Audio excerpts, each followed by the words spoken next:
What's up, guys? It is JBeebs here, and welcome to another episode of the Worst Team to Best Team Road to Glory. And if you watched the last episode, I made a promise at the end that we'd be getting some game action. I promise you it's going to be happening, but we have a lot of off-the-field stuff to deal with first. So, in the month of May, I did win Manager of the Month, but it doesn't really mean that much. But this also gives me a chance to remind you guys about some moves. Parn, Adindatir, and Kask are going out on loan. Malin and Abdel have been sold. Another player, well, one player that's going to be going up from Ukraine, Chachuk, 6'6" center back. So it's pretty obvious why I'm sending him up early. So our youth scouts, after spending some time in North Africa, are going to go to Central Africa for 6 months. Go to Nigeria, Ghana, Cameroon. Just give me some players. So Galvin, who is one of the original players, will be leaving the club at the end of the season. He will be joining EFL League 2 side Northampton because his contract is up. I'm not going to renew it. He's just, sorry, dude, but you're just not fit to be at this club anymore.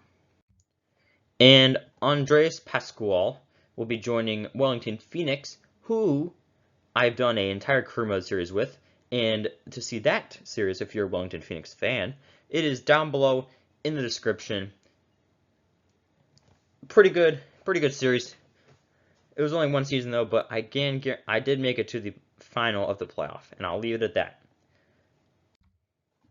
So Alan Lavery will also be departing the club. We got a nice almost $2 million deal for him, and he gets this extra 1.4 mil in the bank. John Orr will be leaving the club as well. Again, picking up good sums of money for these players that I just don't use anymore. Gets us an extra 1.2 mil in the bank. Jack Brown will also be departing the club. He's also going to be joining Galvin at Northampton. Gets an extra 250K. So this is how I'm going to be lining up with the team. It's how the overalls are looking right now. Team's looking pretty solid. This is another lineup I might use. I mean, I'm not necessarily sold on this one as of now, but there's just kind of how that lineup is looking out.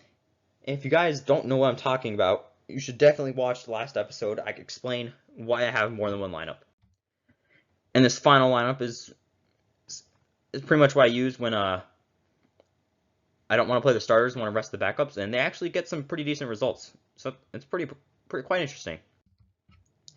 But as you probably could have seen from the background in the last couple of slides, we are in the qualification round of the Champions League. We're facing off against Romanian side, I believe, FCSB. I have no clue what that stands for. I'm sorry, but I don't know. So if we win, I think if we win this tie and we win the next one, we're in the Champions League.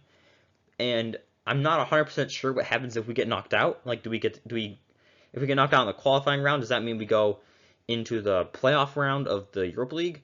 Or do we just automatically get sent to the Europa League? Or do we just not get anything at all? I don't know, but hopefully I don't have to worry about that. So now we have that game against FCSB. I decided to go for the 4-1-2-1-2 wide lineup. Boaston in goal, McColl, Ellis center backs, Fitzsimmons, Jones outside backs, Hutton defensive mid, Villanueva, Pascual outside mids, Zarins attacking mid, and White and Susar are the strikers. Let's get into those highlights.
So we ended up losing the game 3-2. Not at all at fault because of the system, but really our strikers, especially Susar, could not score. Like, this dude is I think he's the second best player at the club overall wise, but he can't score, and he's a striker. I don't know what it is, but it doesn't work. I'm definitely have to take this into consideration if I want to use this lineup again. I mean, looking at the stats, we had 9 shots on target. Their goalie is decent, but he's not that good. But we made him look like a prime Manuel Neuer. It's disappointing. So that also leaves us with quite the problem heading into the second leg of that thing. And we at least got 2 away goals, but it's gonna be tough. And I think that'll be the next episode, but we might have a cup game in between. But either way, you should subscribe so you can see the future episodes. And that's going to be it for me for today. And it is J Beebs signing off.